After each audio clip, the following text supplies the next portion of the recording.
जोहार दोस्तों, स्वागत है मेरे चैनल एपीजे एजुकेशन पे।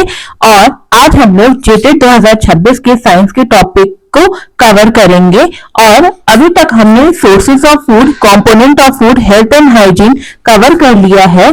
अब हम नेक्स्ट टॉपिक जो पढ़ेंगे वो है हमारा methods of separation in everyday life या फिर सेपरेशन ऑफ सब्सटेंसेस को।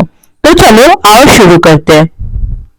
तो methods of separation in everyday life, हमारे रोजमर्रे की जिंदगी में हमें बहुत कुछ मटेरियल को, मिक्सचर को, सॉल्यूशन को अलग अलग करना होता है और इनको अलग अलग करने की प्रक्रिया अलग अलग होती है। कैसी, चलो जानते हैं। सबसे पहला मेथड होता है हैंड पिकिंग, हाथों से चुनना। ये हम क्यों यूज करते हैं? ये हम अनवांटेड जो सब्सटेंस जो हमारी जरूरत नहीं है उसे हम मिक्सचर से अलग करते हैं। मिक्सचर क्या होगा? दो या दो से ज्यादा जो सब्सटेंस मिक्स किए गए हो उसे हम मिक्सचर बोलते हैं। और ये किसके आधार पे किए जाते हैं? ये साइज के आधार पे, कलर के आधार पे, शेप के आधार पे। तो पार्टिकल्स के साइज क्या है? बड़े हैं, छोटे हैं, रेड है, ब्लू है, ऑरेंज है, त्रिकोण है, ट्रायंगल है, रेक्टेंगल है, ये कैसे हैं उनके आधार पर भी हम सेपरेट करते हैं या हाथों से चुन पाते हैं। और दूसरा, उनकी क्वांटिटी के अनुसार कौन ज्यादा है, कौन कम है। जो स्मॉल क्वांटिटी में है उसे हम हाथों से चुन के हटा सकते हैं। तो एग्जाम्पल क्या होगा? जैसे stones that can be separated from wheat, rice और पल्स। जो हमारे अनाज होते हैं उनमें से कुछ पत्थर आ जाते हैं या स्टोन्स आ जाते हैं, उन सबको हम हैंड पिकिंग के थ्रू हटा सकते हैं। जो मेथड है वो है थ्रेशिंग। थ्रेशिंग में क्या होता है? हम क्रॉप्स को में जो ग्रेन्स प्रेजेंट होते हैं उन ग्रेन्स को उनके स्टॉक से अलग करते हैं, यानी डंठल से अलग करते हैं। इसे कैसे करते हैं? तो इन क्रॉप्स को, इन ग्रेन्स को ना बीट किया जाता है, मारा जाता है और मारते समय वो क्या होते हैं? वो स्टॉक से अलग हो जाते हैं। इनको करने की प्रक्रिया क्या क्या है? हाथों से हम कर सकते हैं, किसी भी मजबूत स्टोन पत्थर पे जोर से मारना, या थ्रेशर मशीन की सहायता से, या बुलॉक्स की मदद से। बुलॉक्स क्या होगा? बैलों की सहायता से हम थ्रेशिंग करके जो ग्रेन्स होते हैं उन्हें स्टॉक से अलग कर देते हैं।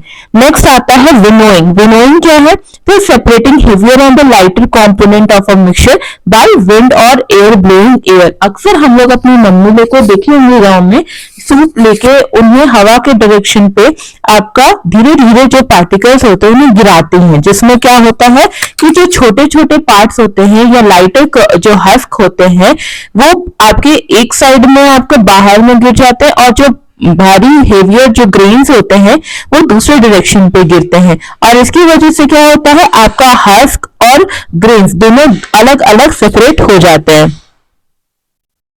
सीविंग। सीविंग क्या होता है? Separating solids from a mixture based on variation in particle size using sieve. Sieve क्या होता है? मतलब एक तरीके से छानना होता है, ठीक है। तो वो हम जनरली छन्नी की मदद से करते हैं या हम और भी चीजों से कर सकते हैं।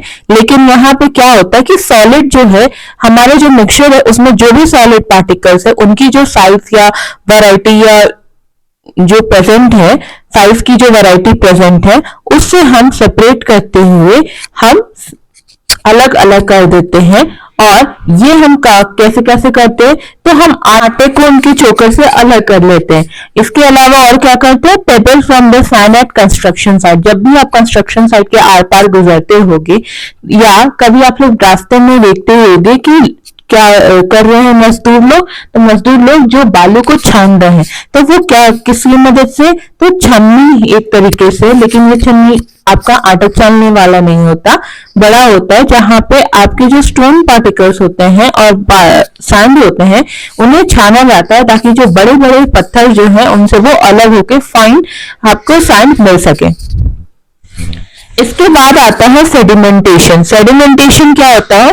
The process of settling down of the heavier insoluble component at the bottom of a liquid. हम एक सॉल्यूशन बनाते हैं और सॉल्यूशन कैसे बनता है? कोई भी लिक्विड सब्सटेंस को ऐड करते हैं। सेडिमेंटेशन। सेडिमेंटेशन कैसे होता है? तो यहाँ पे जो हेवियर इनसॉल्युबल, जो भी इनसॉल्युबल जो घुल नहीं सकता लिक्विड में, वो आपका जो बड़ा साइज का जो इनसॉल्युबल कंपोनेंट है वो नीचे की तरफ सेटल डाउन हो जाता है, यानी बैठ जाता है। और इससे हम क्या करते हैं, इस मिक्सचर को हम कुछ देर के लिए छोड़ देते हैं। ठीक है, अब कुछ देर छोड़ने के बाद जो हेवी पार्टिकल्स, जो इनसॉल्युबल पार्टिकल्स है, वो नीचे की तरफ बैठ जाएगा और जो साफ लिक्विड पोर्शन है वो अलग हो जाएगा। और इससे हम क्या करते हैं, दोनों ही आपके जो लिक्विड पार्ट है और इनसॉल्युबल पार्ट है उनको अलग अलग कर देते हैं।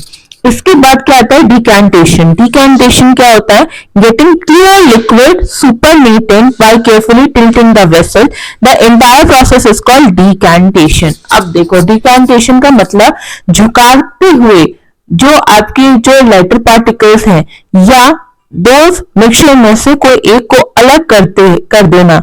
जैसे अगर आप घर पे देखो तो मम्मी क्या करती है, चावल और पानी, मतलब चावल को धोने के लिए पानी यूज करती है।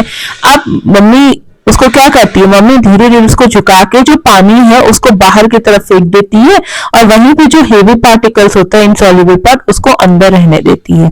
ठीक उसी तरह से डिकैंटेशन में क्या होता है कि हम जो भी सब्सटेंस है जो कि आपका जैसे क्लियर लिक्विड, उसे हम सुपरनेटेंट बोलेंगे, उसे हम झुकाते हुए हम दूसरे सब्सटेंस या दूसरे पार्टिकल से अलग कर देते हैं। ठीक है, और इसमें हम क्या क्या में यूज कर सकते हैं, इसे हम किसी भी चावल पानी को अलग करने के लिए, या जैसे हमें कोई भी सब्जी धोते तब भी हम यूज कर सकते हैं, या फिर लिक्विड, दो लिक्विड जो कि एक दूसरे से मिक्स ना हो सके उसे भी हम अलग अलग करने में हम डिकैंटेशन की प्रक्रिया यूज कर सकते हैं, जैसे ऑयल और वाटर। नेक्स्ट आता है filtration. Filtration is a process that separates solid particles by passing the mixture through porous filter medium, filter paper और टी स्ट्रेनर। देखो फिल्टरेशन क्या होता है, तो फिल्टर करना होता है जहां पे आपके जो सॉलिड पार्टिकल्स होते हैं उसे मिक्सचर से ना अलग किया जाता है। अब यहाँ पे ना एक स्पेशल फिल्टर पेपर क्या यूज किया जाता है या टी स्ट्रेनर का यूज किया जाता है, जहां पे क्या होता है कि जो बड़े बड़े पार्टिकल्स होते हैं वो आपके ऊपर ही प्रेजेंट हो जाता है, उस पेपर के ऊपर ही, बाकी जो लाइटर लिक्विड पोर्शन होता है वो नीचे धीरे धीरे आपके बीकर में या आप जिस भी पार्ट में रखते हो उसमें आपका चला जाता है। अब यहाँ पे एक टर्म आता है पोरस। पोरस का मतलब क्या, छिद्र या जिसके अंदर गैप प्रेजेंट हो। तो ये छिद्र इतने बड़े नहीं होते, छोटे होते हैं, माइन्यूट होते हैं, जिसकी वजह से वो सॉलिड पार्टिकल्स को अलग कर देते हैं लिक्विड पार्टिकल से। The filter trap solid particles. Filter paper क्या ट्रैप करता है, सॉलिड पार्टिकल्स को ट्रैप कर लेता है, मतलब अंदर जाने से रोक देता है, और उसी चीज को हम रेसिड्यू बोलते हैं। ठीक है, while allowing the liquid portion जो कि फिल्टर बोलते हैं, यानी जो फिल्टर हो चुका है उस सब्सटेंस को हम फिल्ट्रेट बोलते हैं, और जो पार्टिकल्स ऊपर की तरफ रह गया उसे हम रेसिड्यू बोलते हैं। और फिल्ट्रेट को वो क्या करता है, पेपर पास करने देता है, वहीं पे रेसिड्यू को ऊपर की तरफ प्रेजेंट रहने देता है। इसमें इसे हम कहां कहां पे यूज कर सकते हैं, इसे हम मडी वाटर को अलग करने में यूज कर सकते हैं, ताकि जो मड है, मड में से जो वाटरी पोर्शन है वो नीचे की तरफ फिल्ट्रेट हो जाए।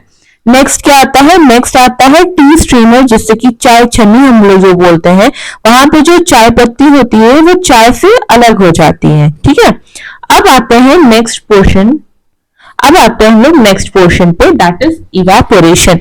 इवापोरेशन क्या होता है, the process of conversion of water into its vapour form. हमारा इवापोरेशन क्या कहलाएगा, वो प्रक्रिया जिसकी वजह से वाटर जो है वो वाष्प यानी कि वेपर का फॉर्म ले लेता है। अब इसे हम कैसे बोल सकते हैं कि मेथड्स है या सेपरेट करने का तरीका है, तो अगर आप देखो कि अगर सॉल्ट वाटर आपके पास प्रेजेंट है तो उस सॉल्ट को अलग करना पानी से हम इवापोरेशन की मदद से कर सकते हैं। ठीक है, और आपका एक लेक है जो जहां पे आपका सॉल्ट का वहां पे है, तो वो जगह सांबर लेक पे है, और वो सांबर लेक कहाँ है, राजस्थान में है। ठीक है, इसके बाद आता है चर्निंग। चर्निंग क्या होती है, ये सेपरेट करना की एक प्रक्रिया होती है, किसी लाइटर पार्टिकल्स को of suspended solid from liquid by using hands, grinders और बाय इलेक्ट्रिक हैंडल। मतलब हम लोग या तो बाय फिजिकली हैंड से या मशीन के थ्रू हम क्या करते हैं, चर्निंग करते हैं। इसमें क्या होता है, मथना हम लोग बोल सकते हैं या मिक्स करना बोल सकते हैं। यहाँ पे क्या होता है कि जो भी लाइट पार्टिकल्स है वो सॉलिड जो भी पोर्शन है उसके उसमें डिपॉजिट हो जाएंगे। मतलब जो हेवियर पार्टिकल्स है वो आपके लाइटर पार्टिकल से सेपरेट हो जाएंगे। ठीक है, अब क्या, जैसे कि तुम लोगों ने देखा होगा दादी अम्मा लोगों की माठा मथ रहे हैं या बटर निकाल रहे हैं, तो ये किसकी मदद से होता है? चर्निंग की मदद से होता है। इसके बाद नेक्स्ट क्या है? Magnetic separation. अक्सर तुमने देखा होगा कि बहुत सारे कूड़े कचरे का ढेर प्रेजेंट होता है, लेकिन उसमें मेटेलिक सब्सटेंस भी प्रेजेंट होता है।